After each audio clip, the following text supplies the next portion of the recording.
चलिए, हाँ, जय जिनेन्द्र सभी को, जय जिनेन्द्र। चलिए, आज की कक्षा को प्रारंभ करते हैं। श्लोक नंबर 558 और सद्बोध चंद्रोदय का यह 11वां श्लोक है। यहाँ से शुरू करेंगे आज की कक्षा को। तो यहाँ पे जैसे कि शुद्ध आत्म स्वरूप के विचार का यहाँ यह प्रकरण चल रहा है, और यहाँ पर सम्यक ज्ञान को लेकर के, और जो आत्म रूप को आप रूप को जान पनोसो सम्यक ज्ञान कला है, अर्थात आत्मा के स्वरूप का जो ज्ञान है वही सम्यक ज्ञान निश्चय से कहलाता है। इसलिए यहाँ पे आचार्य महाराज आत्मा के स्वरूप का ही अलग अलग तरीके से ज्ञान कराने का हम लोग को प्रयास कर रहे हैं। तो ये इसी कड़ी में श्लोक जिसमें वे कह रहे हैं कि 558 नंबर पे कि जिस प्रकार नाटक के पात्र राजा, रंक एवं साधु आदि के भेष को ग्रहण करके और तदनुसार ही उनके चरित्र को दिखला करके दर्शक जनों को यद्यपि मुग्ध कर देते हैं, फिर भी वे यथार्थ राजा आदि नहीं होते। ठीक इसी प्रकार से जो बाह्य तपस्चरण आदि तो करते हैं, किंतु सम्यक दर्शन से रहित होने के कारण उस चैतन्य तत्व का अनुभव नहीं करा पाते हैं, वे योगी का भेष लेकर के भी वास्तविक योगी नहीं हो सकते हैं।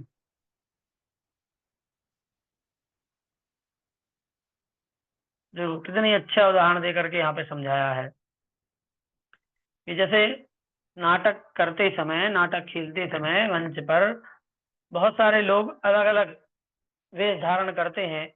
कोई राजा का वेश धारण कर लेता है, कोई रंग मतलब गरीब का, कोई साधु का वेश धारण कर लेता है, कोई सेठ का कर लेता है। इस प्रकार से अलग अलग वेश को धारण करके और उनके कैरेक्टर को, उनके चरित्र को दिखलाते हैं दर्शक जनों को, है ना, और उनको प्रसन्न भी कर लेते हैं। तो ऐसा करने के बाद भी वे यथार्थ में वास्तविक रूप में ना तो राजा होते हैं, ना रंग होते हैं। ठीक उसी प्रकार से जो व्यक्ति बाहर से तपस्या कर लेता है ना, और लोग देखते हैं कि अरे वह तपस्वी है, कि बहुत तपस्वी है, बहुत तपस्वी है, इसके बावजूद भी यदि उनके अंदर सम्यक दर्शन नहीं है, सम्यक दर्शन के रहित होने के कारण से वह चैतन्य तत्व का अनुभव नहीं कर पाते हैं, है ना। योगी का भेष लेकर के भी वास्तविक योगी नहीं हो सकते हैं, वास्तविक योगी नहीं हो सकते। वे ऊपर से लग तो रहे हैं कि योगी हैं, लेकिन वो एक्चुअल में उसी मंच पर नाटक खेलने वाले पात्रों की तरह ही उनका वह पूरा का पूरा चरित्र है वो कहलाएगा, है ना। तो कितनी बड़ी बात आचार्य महाराज ने यहाँ पे कह दी कि सम्यक दर्शन के बिना सारा का सारा बिल्कुल मंच पर नाटक खेलने के जैसा है।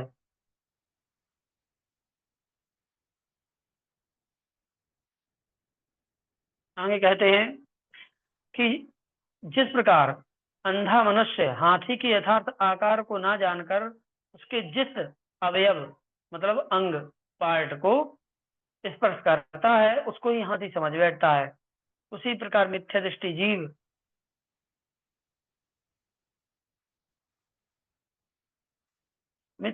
जीव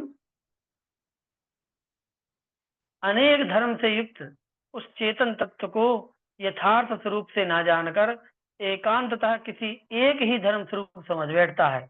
इसी कारण वह जन्म मरण रूप इस संसार में ही परिभ्रमण करके दुख सहता है। क्या कहा कि अंधा मनुष्य यदि हाथी के किसी एक अंग को पकड़े तो जिसको ही पकड़ेगा वो सोचेगा कि हाथी बस ऐसे ही होता है। क्यों? क्योंकि उसको पूरा आकार उसको दिखाई नहीं देता। वैसे ही मिथ्या दृष्टि जीव वो अंधे व्यक्ति के समान होता है, अंधे व्यक्ति के समान होता है, इसलिए वह चेतन तत्व को यथार्थ में नहीं समझ पाता है। क्यों? क्योंकि वह अनेकांत को नहीं समझता, अनेकांत को नहीं जानता, इसलिए वह एकांत से ही चेतन तत्व को समझता रहता है और उसी को ही धर्म का स्वरूप समझ बैठता है। इसी कारण से वह जन्म मरण के इस संसार के परिभ्रमण में लगा रहता है, कभी मिटता नहीं है। आगे कहते हैं कि यह आत्मा कर्म बंध से सहित होकर भी बंधन से रहित है। ये चीज समझ लो अच्छे से। आत्मा कैसा है?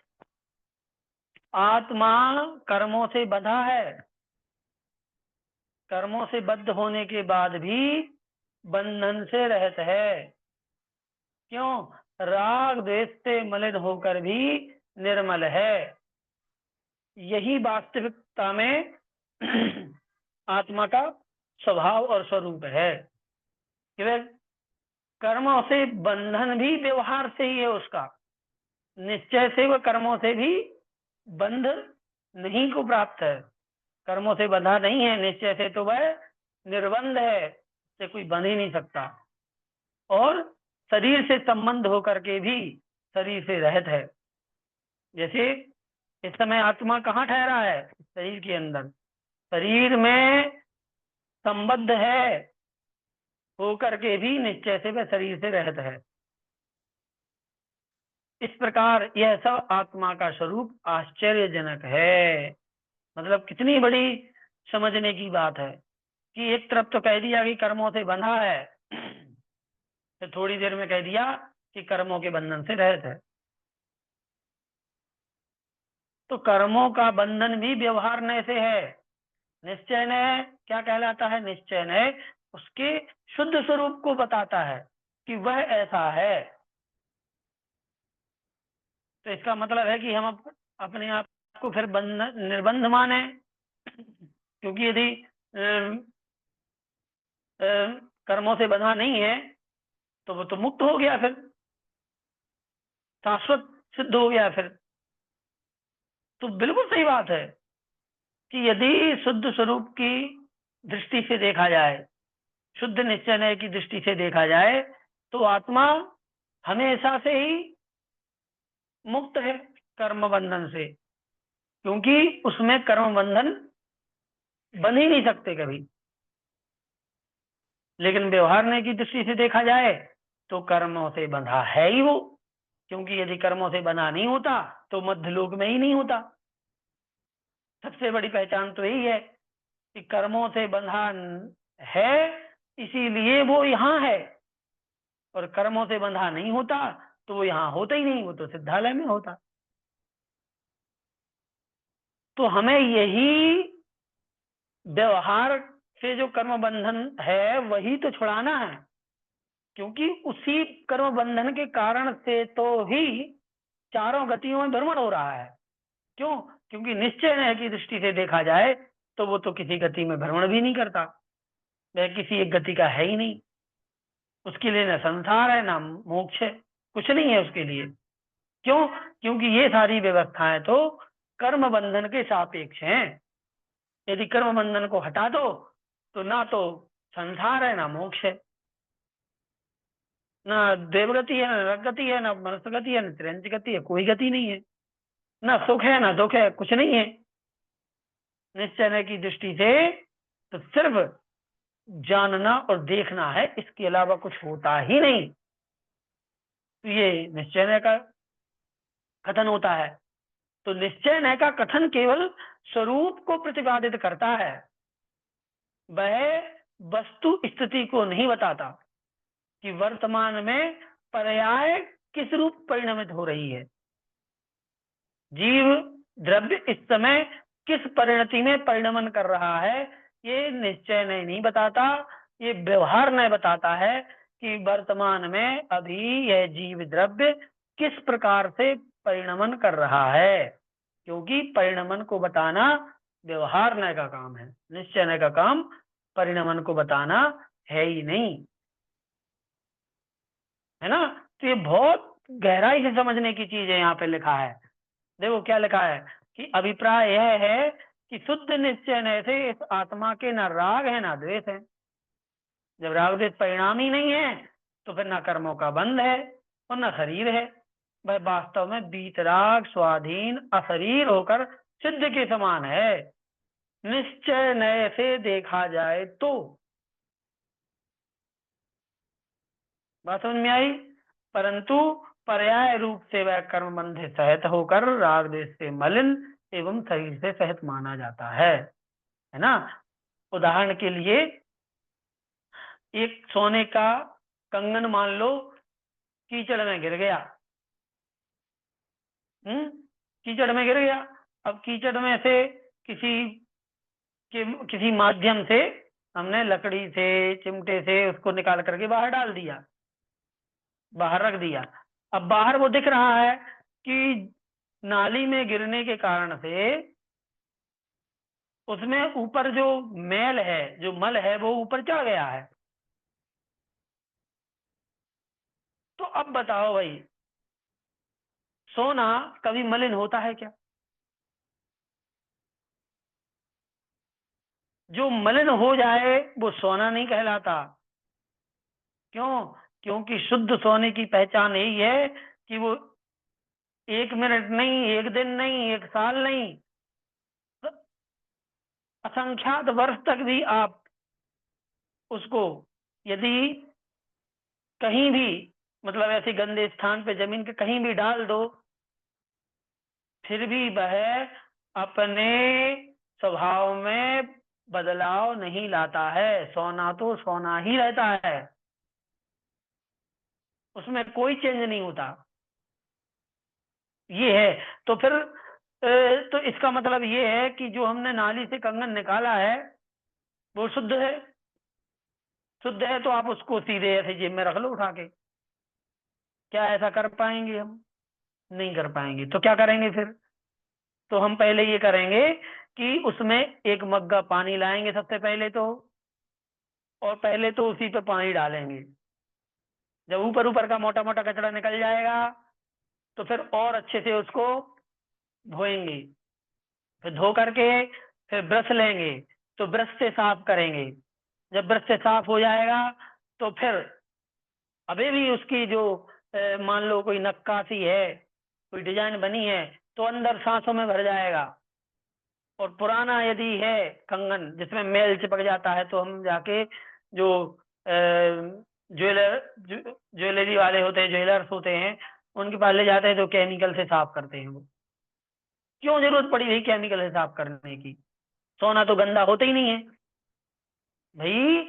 स्वरूप की दृष्टि से सोना कभी गंदा नहीं होता। उसमें किसी भी चीज का, बाहरी चीज का फर्क नहीं पड़ता। लेकिन व्यवहार से देखा जाए तो वह मलिन हो चुका है। उसको साफ करने के लिए केमिकल की, पानी की, ब्रश की आवश्यकता पड़ेगी। वैसे ही यह जो जीवात्मा है, निश्चय वैसे तो स्वाधीन है, अशरीरी है, शुद्ध है, निर्बंध है, लेकिन ये स्वरूप की दृष्टि से है।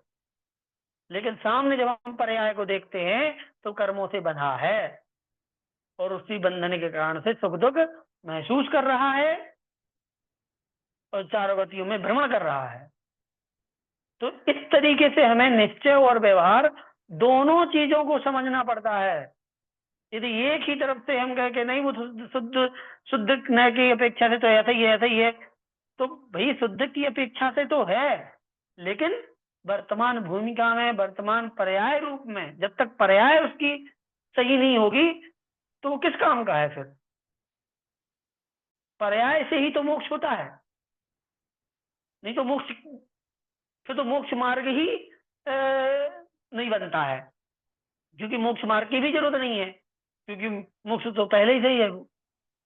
तो मोक्ष मार्ग भी व्यवहार से ही है, व्यवहार से ही हमें उसको संसार से मुक्त की ओर ले जाना है। इसलिए सारी प्रक्रियाएं होती हैं। इसलिए निश्चय और व्यवहार दोनों ही एक साथ चलते हैं, किसी एक को लेकर के नहीं चल सकते हैं।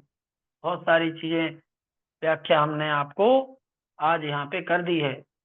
आगे चलते हैं कि वह आत्म तत्व विनाश से रहित होकर भी नाश को प्राप्त है। आत्म तत्व कैसा है? विनाश से रहित है, फिर भी नाश को प्राप्त है। शून्य होकर भी अतिशय से परिपूर्ण है, शून्य है, एकदम खाली, फिर भी अतिशय से परिपूर्ण है, भरा है। और एक होकर भी अनेकता को प्राप्त है, अनेकता को प्राप्त है। इस प्रकार नए विवक्षा से ऐसा मानने में कुछ भी विरोध नहीं आता है, कुछ भी विरोध नहीं आता है, ऐसा मानना चाहिए। आगे कहते हैं, जिस प्रकार मूर्छित मनुष्य स्वाभाविक चेतना को पाकर अपनी भूली हुई वस्तु को खोज करने लगता है ना। कोई व्यक्ति बेहोश हो जाए या शराब पी करके धुत हो जाए, और फिर जब वह चेतना को प्राप्त होगा या होश में आएगा तो उसकी जो भूली हुई चीज है उसको खोजने लगता है। उसी प्रकार यह भद्र प्राणी अपने वास्तविक चैतन्य का आश्रय लेता है, वह क्रम से एकत्व को प्राप्त होकर अपने स्वाभाविक उत्कृष्ट पद को निश्चित ही प्राप्त कर लेता है, क्रम से, है ना। अपने, तो जिस प्रकार से वह बेहोश व्यक्ति होश में आकर के अपनी चीजों को ढूंढता है, ढूंढकर और प्रयास करता है तो मिल जाती हैं चीजें, ऐसे ही यह भव्य प्राणी होता है, यह चैतन्य का आश्रय लेता है ना, और चैतन्य का आश्रय लेकर के अपने उत्कृष्ट पद को प्राप्त कर लेता है, लक्ष्य को प्राप्त कर लेता है। आगे कहते हैं कि जो जो विकल्प आकर मन में स्थित होता है उसको शीघ्र ही छोड़ देना चाहिए, है ना।